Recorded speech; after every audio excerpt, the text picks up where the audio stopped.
안녕하세요. 술과 함께 떠나는 한시 여행 김삿갓 편 제7화입니다. 지난 시간 예고해드린 대로 오늘은 김삿갓의 방랑길에 찾아온 뜨거운 로맨스와 기막힌 파자놀이의 세계를 본격적으로 탐험해 보겠습니다. 안녕하세요. 사실 김삿갓의 발길이 충청도와 전라도라는 남쪽 들판에다 본격적인 연문을 뿌리기 전 그의 가슴을 먼저 적신 결정적인 사건이 하나 있었습니다. 바로 함경도에서 만난 여인 발연과의 만남입니다. 남쪽의 풍류 세계로 넘어가기 전에 그의 방랑 인생에서 유일하게 3년 가까이 머물게 했던 첫사랑 같은 존재를 먼저 짚고 넘어가야 한다는 말씀이시죠? 맞습니다.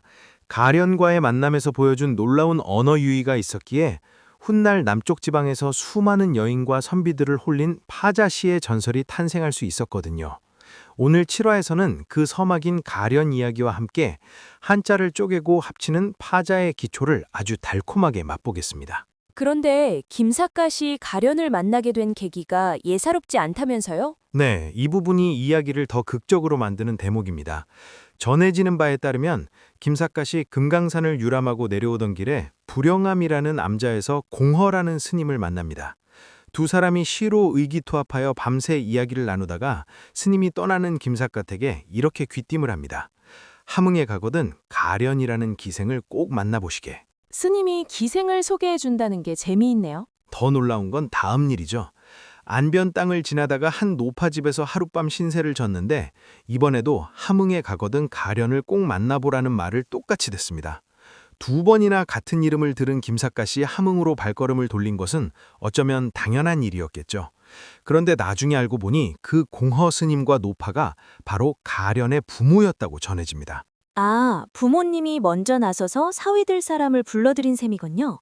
가련이 얼마나 특별한 여인이었으면 부모가 그런 방식으로 인연을 만들었을까요? 마침내 함흥에 도착한 김삿갓이 가련의 방에 들었을 때 그녀가 선비님의 성씨를 묻자 김삿갓은 직접 대답하는 대신 기발한 파자 퀴즈를 냅니다. 전해지는 바에 따르면 종이에 글자를 적는 시인용을 하며 이렇게 말했다고 합니다. 나의 성은 사람인, 한일, 밑에 들립, 그 아래 임금왕이 있으며 양옆에 점이 2개 찍힌 글자라네. 잠시 생각하다가 사람인, 한일, 들립, 임금왕. 합치면 쇠금자가 되네요. 바로 이게 파자입니다. 한자를 분해해서 수수께끼처럼 내는 거죠. 가련은 이 퀴즈를 단번에 마치고는 역시 범상치 않은 선비님이시군요 라며 마음의 문을 열었다고 합니다. 성씨 하나로 여심을 사로잡다니 대단합니다. 그런데 그녀의 이름인 가련을 가지고도 아주 유명한 시를 남겼죠? 네, 바로 가련기시, 즉 기생 가련에게 바치는 시입니다. 가련이라는 이름에 담긴 2가지 뜻, 즉 사랑스럽다와 가엾다를 교묘하게 섞은 작품으로 여러 문헌에 공통으로 수록된 대표적인 시입니다. 들어보시죠. 가련행색 가련신 가련한 행색에 가련한 이 몸이 가련문전 방가련 가련의 문 앞에서 가련을 찾아왔네. 가련차의 전 가련 가련한 인의 뜻을 가련에게 전하면 가련능지 가련심 가련도 능히 가련한 이 마음 알아주겠지. 와, 한 줄에 가련이 2번씩인데 들을 때마다 뜻이 바뀌니까 리듬감이 장난 아니에요. 그런데 첫 줄, 가련한 행색에 가련한 이 몸이라니 자기 자신을 가련하다고 먼저 노래한 거네요? 정확합니다. 첫 줄이 핵심입니다. 삿갓을 쓴 초라한 나그네가 나는 이런 가련한 몰골을 하고 있는 가련한 사람이요 하고 먼저 자신을 낮추는 거죠. 뒤이어 그런 내가 당신 가련을 찾아왔고 이 가련한 마음을 알아달라는 구조입니다. 자기 비하와 구애가 동시에 담긴 절묘한 첫 줄이죠. 그러니 가련이 마음을 열 수밖에 없었겠네요. 이 시에 감동한 가련은 김삿갓과 무려 3년 가까이 함께 지내며 지극정성으로 그를 보필합니다. 3년이나 살았다면 정착할 법도 한데 왜 결국 떠난 건가요? 그게 바로 김삿갓의 운명이죠. 스스로를 하늘을 볼 수 없는 죄인이라 여겼기에 한 곳에 머물러 행복해지는 것을 스스로 허락하지 않았습니다. 마침내 한 계절만 돌고 오겠다며 붙잡는 가련의 손을 뿌리치고 떠나면서 시 한 수를 남깁니다. 가련문전 별 가련. 가련의 문 앞에서 가련과 이별하려니. 가련 행객 우 가련.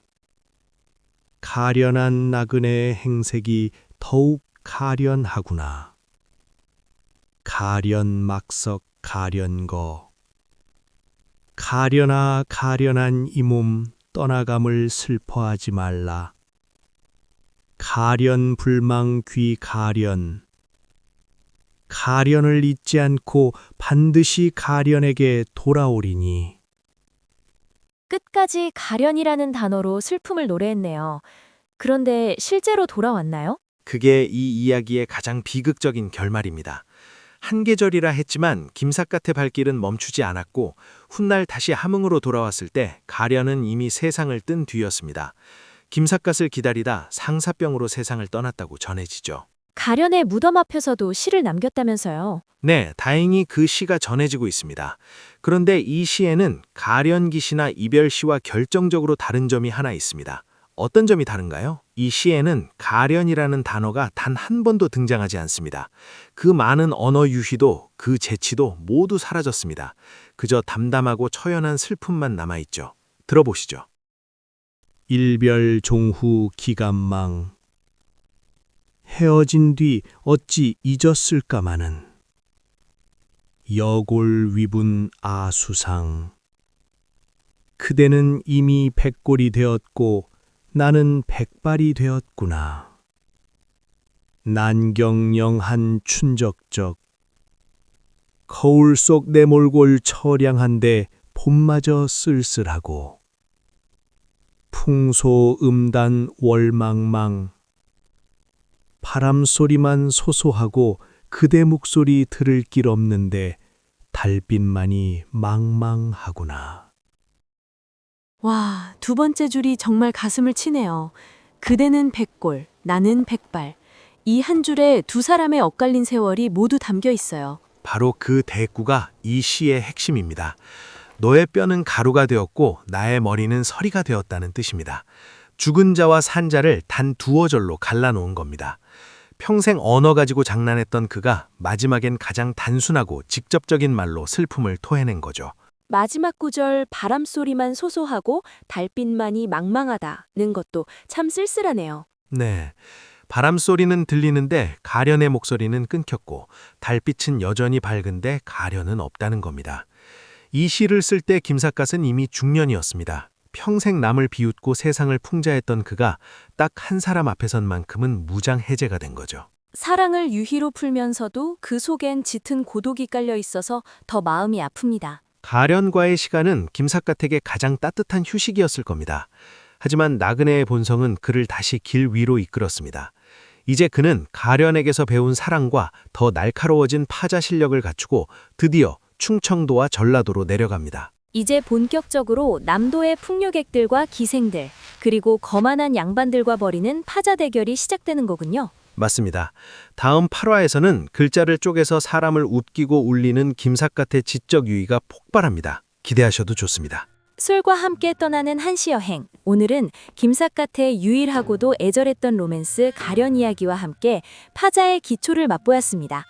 구독과 좋아요 부탁드리며 저희는 남도로 떠나는 다음 시간에 뵙겠습니다.